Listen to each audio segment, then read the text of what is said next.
Welcome back to another episode of Front Porch Fridays. Today, I'm going to tell you a little deer hunting story. And I only tell you this to just kind of summarize the type of week I've had. So, opening day, Oklahoma gun season, deer gun season 2021 is one I won't soon forget.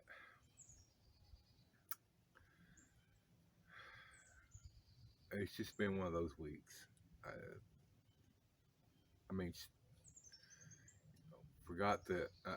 bought the trowel and the colorant for my concrete for my pad for the wood stove.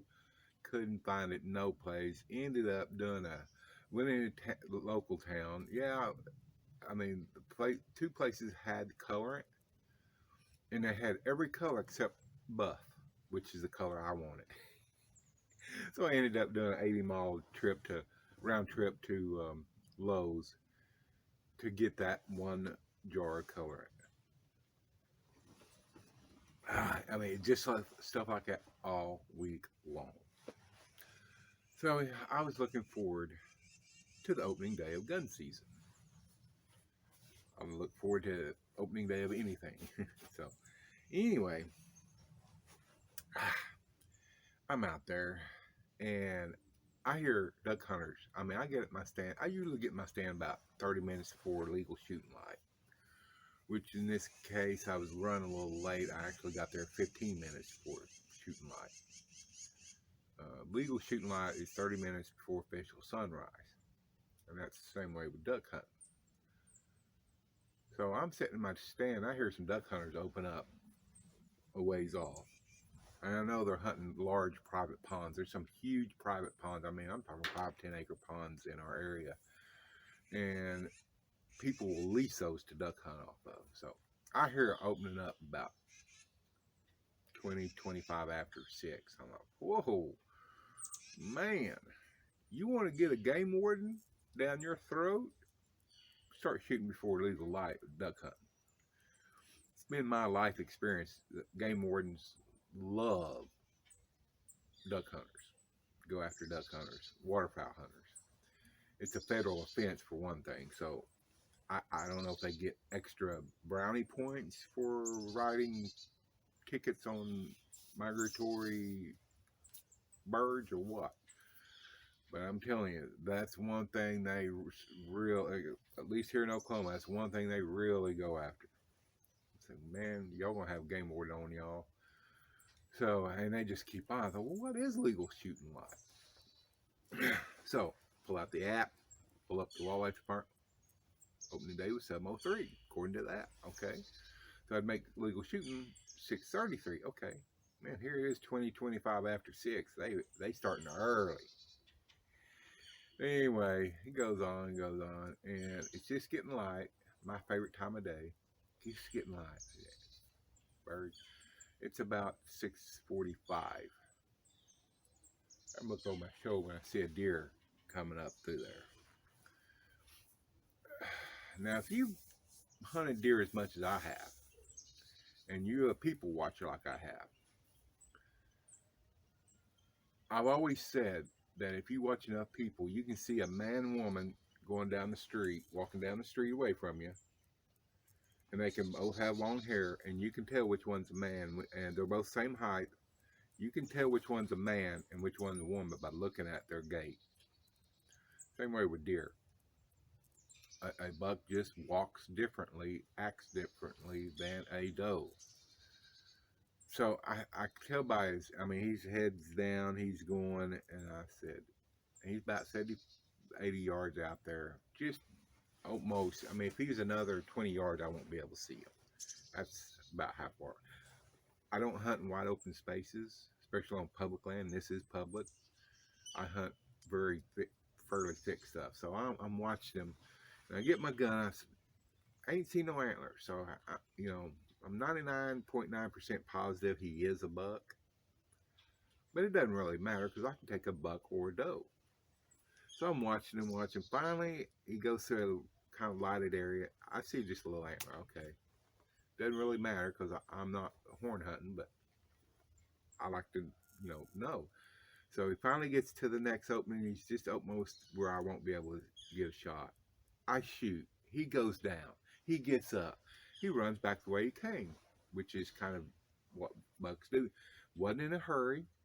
Tail between the legs. Nose into the wind, though, like deer do when they get spooked. Uh, Man, okay. 6:45. I'm just gonna wait here till 9 o'clock because in my area, for whatever reason, um, deer really like to move around 8:30, and I thought I'll get me a doe. I might get me a doe. It's a good area. I'll probably see a doe. 30 minutes later, I hear something behind me. I just moved.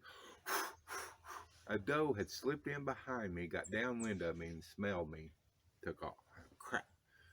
There it is, 7:20 or something there now. That was my doe. I said, well, there might be another coming. I'm sitting here till 9 because I know around 8 to 8:30 is it's crazy. I can almost count on it. So I'm sitting there, and just like clockwork, I hear something behind me. I thought, probably my doe coming back. Maybe she didn't get good see it. Maybe she's wondering what I am. So I'm looking, and I see this deer coming in behind me. So I switch around the tree and get my gun up. I'm looking, I'm going, crap, that's a buck. So, and it's a nice one. It's one I've seen on my camera. He's got one antler, big thick bases over here, or big thick main beams over here, 4 points. And I said, crap, I've already got one on the ground. I know I got a buck on the ground over here. And I'm looking, I said, of course, I said, this one's scraggly looking. He's old deer. You can tell by looking at him there again. If you see enough deer, you can tell the old ones. The old gray face, pot belly on them. But this one looks pretty rough. I said, I've done my time as a trophy hunter, and the last 10, 15 years or so, I've been more after nice plump ones. So I said, I can't shoot you anyway, and that's good. So it made me feel a little bit better as I watched him go out. Well, the way he was going across that trail of the one I shot. Okay, cool. I'll see what his reaction is. It was nothing. So, okay. Well, he wouldn't.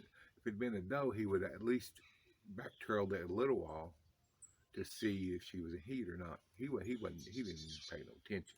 That tells me it was confirmation. But 9 o'clock comes, I get down. I've done mark. I mean, it's where he's at was all kind of the same. There wasn't no distinguishing marks. When I get down and I go over, I'm looking, no hair, no blood. Well, I look down the woods because I hope to see a white belly. Nothing. Of course, the grass is kind of high in there. And I'm looking, and finally I found some leaves disturbed down there. This is where he had to go down. I look down through the woods, and you kind of see the leaves disturbed. Okay, that's the direction he went, because that's the direction he would have went from what I could. Followed it, no blood, no hair. Man, this is odd. The dude went down. I follow it, nothing. Now I'm getting a little concerned. So I look, I go back. I'm looking at my stand. I go to my stand, kind of, yeah, it's right there. That's, about 70, 80 yards away. That's where he went down at. I go back, I'm looking, I start doing little circles because I'm hoping to, at this point, get some blood. I go probably 300 yards. Go on all the trails, no blood. I said, how could I have missed this dude? I said, wait a minute. Where he was running, I have a trail camera down there at the junction of two trails. Where he was running, he had to go right by that trail camera. So I'll go over there and get my card out. I said, at least I have him on camera. I can see, I'll be able to see if he's hit, where he's hit, how big he was, all this. So I come back to the house, and by then it's around noon, 12:30. Get in there, pop it in. Okay, go to the last one. There's a lot of photos here, man. That's a lot more than I got a couple months ago. Anyway, I go to the end, pop up. Everything's nice and green. I thought, wait a minute, that's not today. Go back a little bit, nice and green. Everything's like, what? I'm looking. I know it was June. June. It was a card I pulled, brought back, that I had out all summer. Looked at it.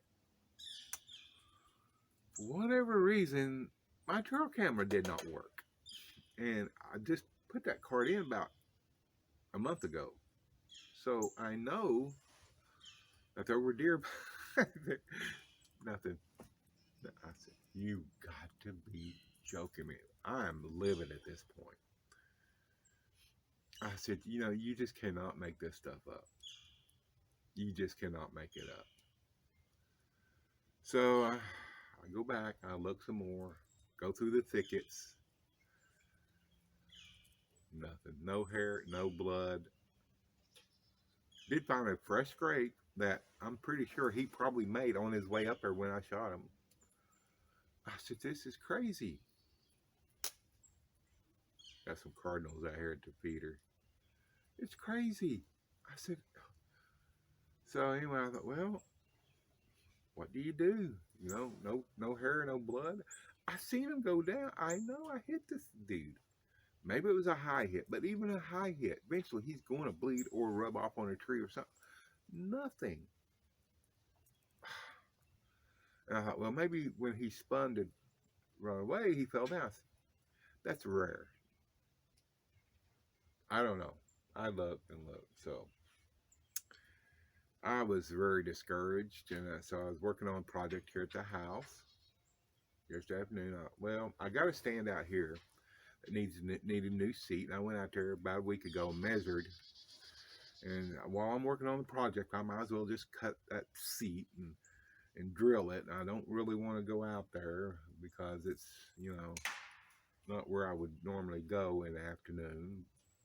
More of a morning stand. But anyway, I ain't got I just threw this coat on, my vest, and didn't even change pants. I just so discouraged. Grabbed some zip ties, and because I'm using a piece of 3/4 inch plywood for the seat, and I'm going to zip tie it to the original seat.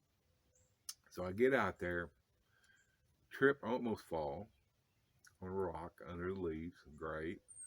So I start to go up the stand, and the board slips on me, and bam, hits it. Oh, great. What the hell? Anyway, I get up there, I zip tie it, and I'm just going to sit there. I'm just going to watch the squirrels and birds. And over about 150 yards from me is a four-wheel trail going down into the public land. Ain't supposed to be no four-wheelers on public hunting, but apparently nobody around here got that memo. Just saying. And I've texted the game warden before, hey, there's people down here driving around public hunting, wildlife management area on four-wheelers. Nothing. Must have been after duck hunters. That was last year. Several times, twice, I've texted him, look, y'all need to get down here and take care of these four-wheelers. Nothing.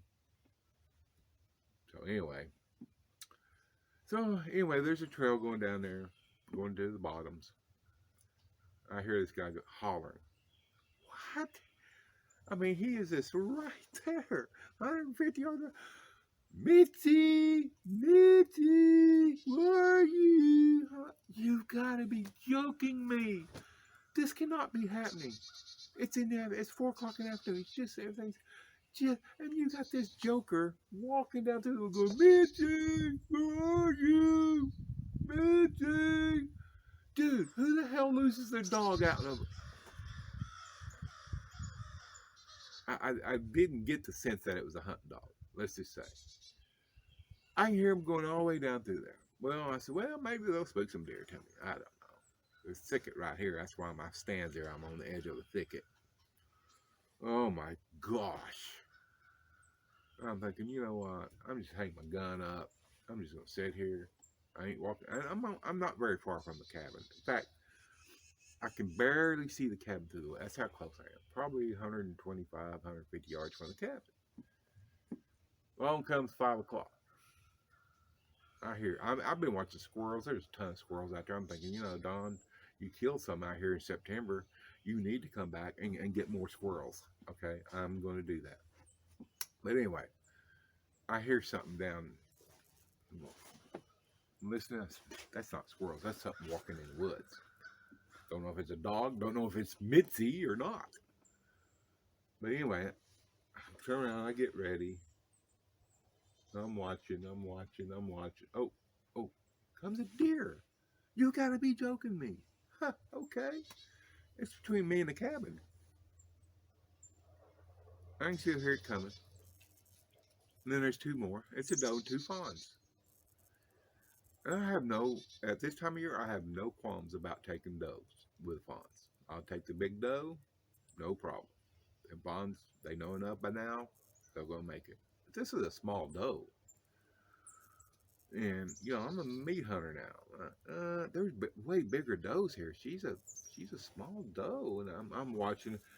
She comes up with like 30 yards of the stand. I said, oh, man. I can do better than that. I can do, and wait a minute, there's something else behind her. I can hear more deer behind her. Maybe that's big old doe. Because sometimes big does are like big bucks. They bring up the rear because they let the young ones go first.